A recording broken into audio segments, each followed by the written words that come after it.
So now this is the juicy part. Let's look at the bottom of the 7th inning. However they tried to explain it away, one thing was perfectly clear. Dave Roberts was just not at his best in this half inning. I thought Game 5 of the 2019 National League Division Series was the worst managed game by Dave Roberts. This one actually fucking topped that. And that's not a good thing. You know, as a manager, or as a human being in general, you're supposed to progress in life. You're supposed to learn from your past mistakes. And I'm a big Dave Roberts defender, but apparently in Game 4 of the 2022 NLDS, it didn't look like Roberts learned a damn thing. Roberts turned to Kahnle here to start the inning, and hindsight is 2020. Obviously it was a wrong move, but in retrospect, who are you going to bring in for this spot? You're going to leave Chris Martin out there after allowing a couple of hits? And I get it, it was all soft contact, but then he also had that long wait period. Brusdar Graterol, a contact pitcher. Dustin May hadn't appeared yet in the series. Blake Trinan again. Really? The guy who should have never even been on the roster to begin with, after pitching, what, like 2 innings the entire year?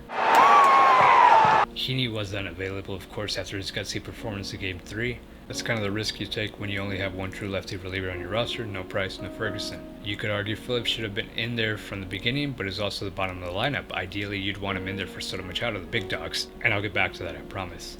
But bringing in Kahnle, you can't 100% say that that was a bad move going into the inning. After the inning, obviously, yes, but he was good during the regular season when he was available. He did strike out the side in Game 2 against the heart of the order.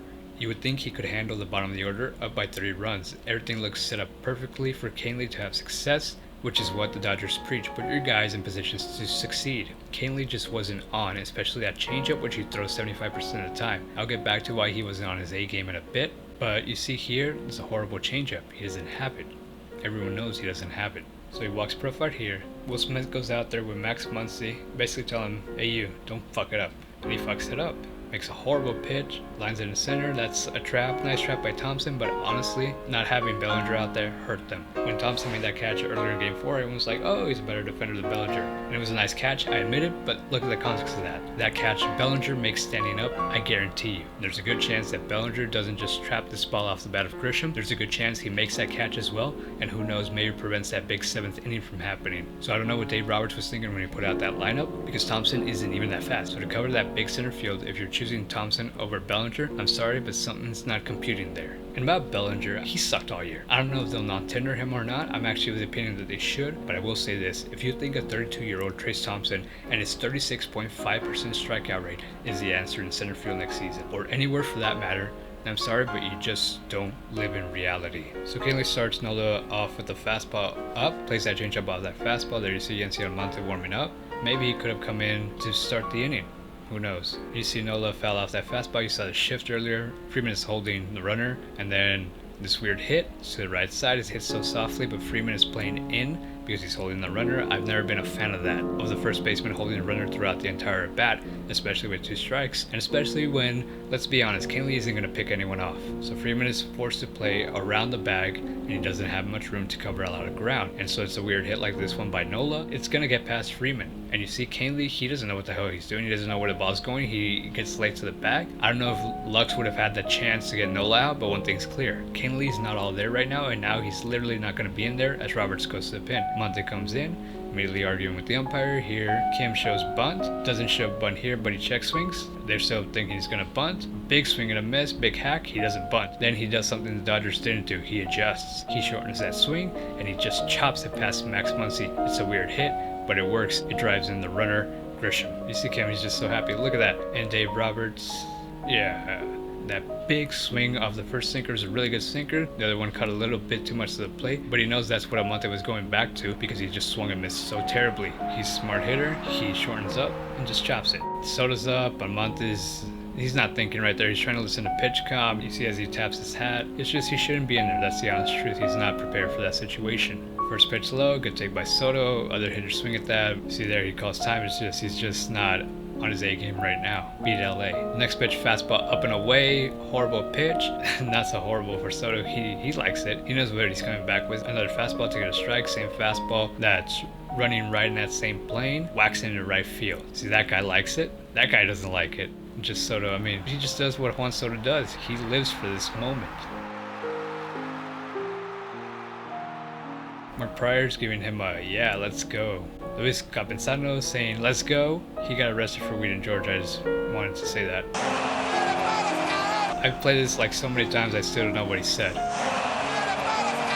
Kevin Lux wants to know what Jorge Alfaro said there. Look at that. Look at that swing. We had an actual shot to get Juan Soto, but instead our big trade deadline acquisition was Joey freaking Gallo, who only appeared as a defensive sub in game 2. Like, what the actual fuck? And when I said they should trade for Soto because of their top-heavy lineup, it's the bottom of the lineup and the bench that should concern Dodger fans. So yeah, to say the Dodgers lineup is top-heavy is a massive understatement. And again, not only are we counting on a comeback from the likes of Muncy and Bellinger, but we are counting on sustained production from Lux, Jake Lamb, and Trayce Thompson. Even though this was hilariously proven in this series, people were like, we don't need Soto. I'm sorry, but where have you been the last decade? Have you not seen the Dodgers in October with runners in scoring position? The offense, on the other hand, while strong in the aggregate, is something that needs to be addressed out of the deference to the randomness of a short series. But yeah, the Padres got Juan Soto, and guess who's headed to the National League Championship Series? But so-called quote-unquote fans were saying, no, he's a bad clubhouse influence. Well, sure doesn't look like it.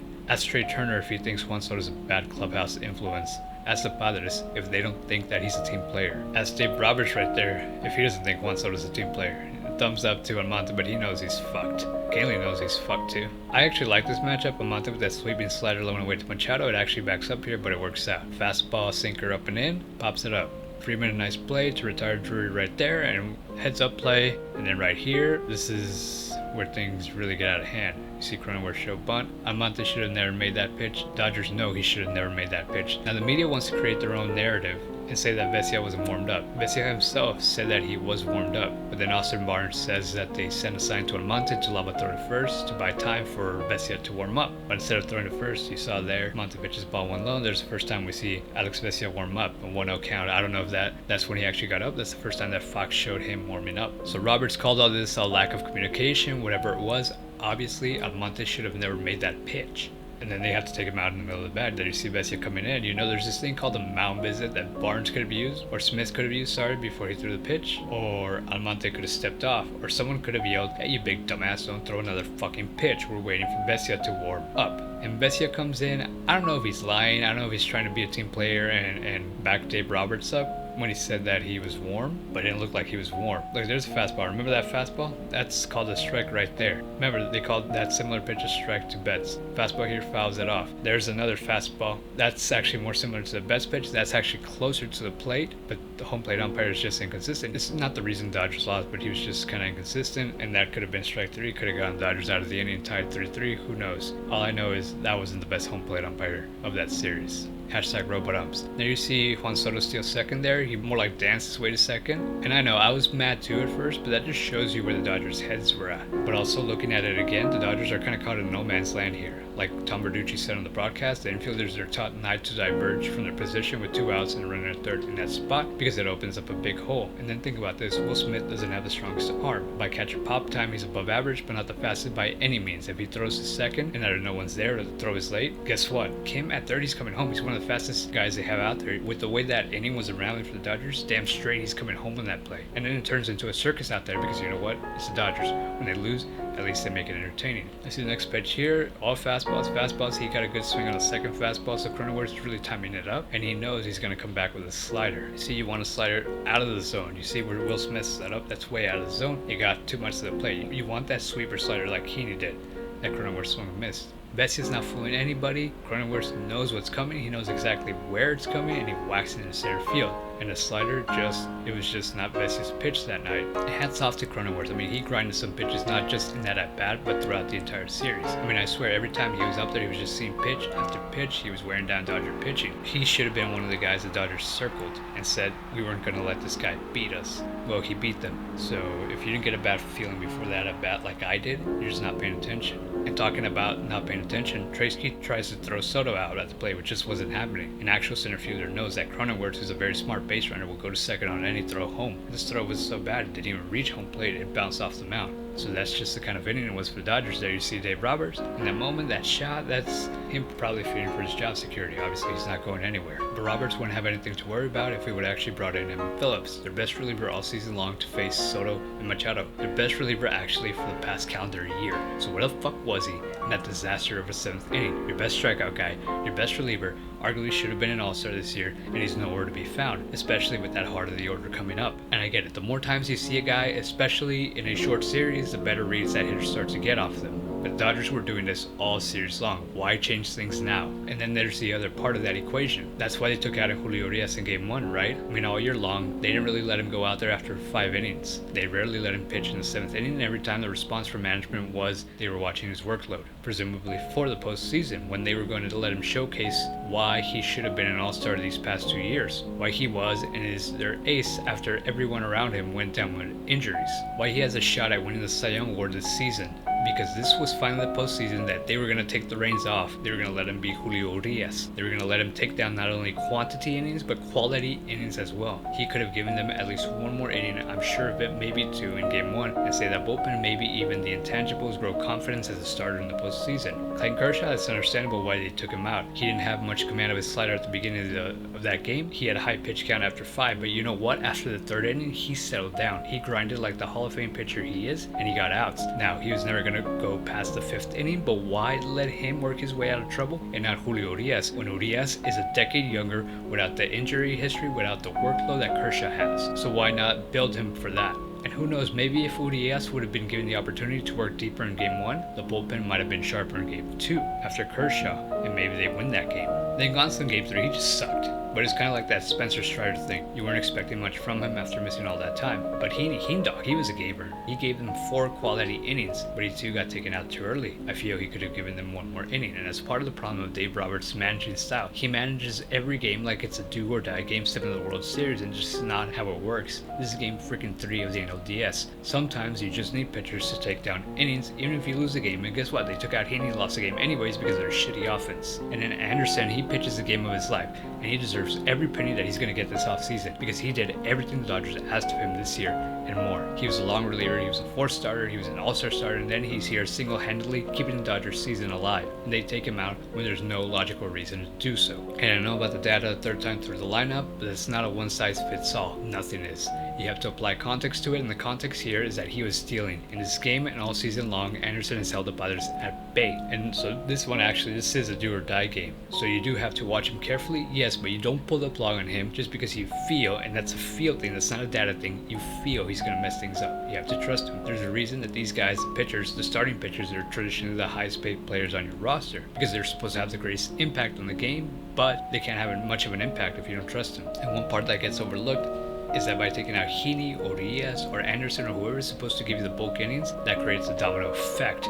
Not only are you rolling the dice that everyone behind them is going to be 100% on that night, you're giving the bullpen a heavier workload, you start to wear them out, and the hitters, they also start to get more familiar, more comfortable in the box against those relievers. It's the exact same thing as a whole 3rd time through the order thing. You just will never hear a front office exec admit that. And so like I was saying, in this case, Alex Vesia was not on. He didn't have his slider, he's a 2-pitch pitcher, and he didn't have one of those 2 pitches. His fastball's not that great. Cronenworth knew what he was getting, and what he was getting wasn't going to be a good slider. You see here, walks Myers. Fastball just isn't working for him either.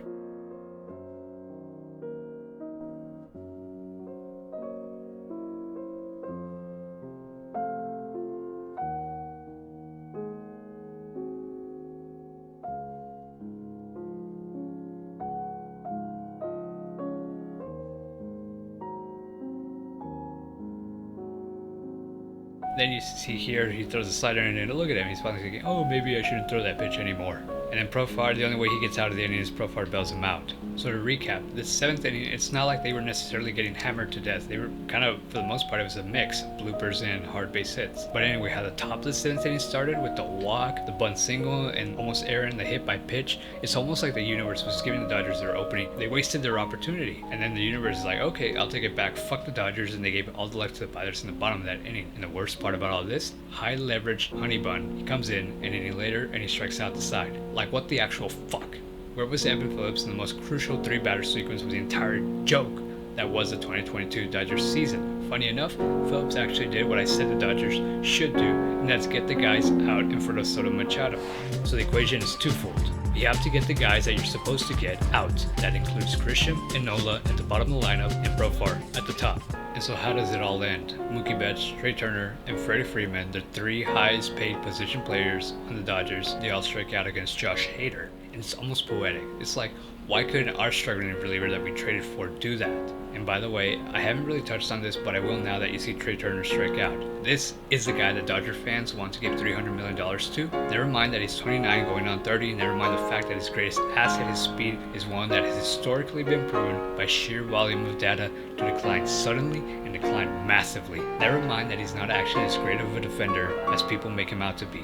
Now that NLDS performance might be a fluke defensively, but it didn't really help his case. Never mind the fact that he's never traditionally been a big postseason performer. Never mind the fact that this season, his big contract year, he regressed in pretty much every offensive stat that matters. And oh yeah, that includes stolen bases too. But this is your guy, Trea Turner, according to Anthony Ledesma, who can't even spell his freaking name right. Why do you want to give this guy a bad contract? Because his slides are cool, and of course Freeman strikes out to end it all, and that sucks because he was one of the few Dodgers that actually showed up in this series. He broke that over 20 string they had with runners in scoring position. He was the one Dodger who was consistent from day number 1 in April to the last freaking game of the postseason. He's one of the few Dodgers actually worth what they get paid.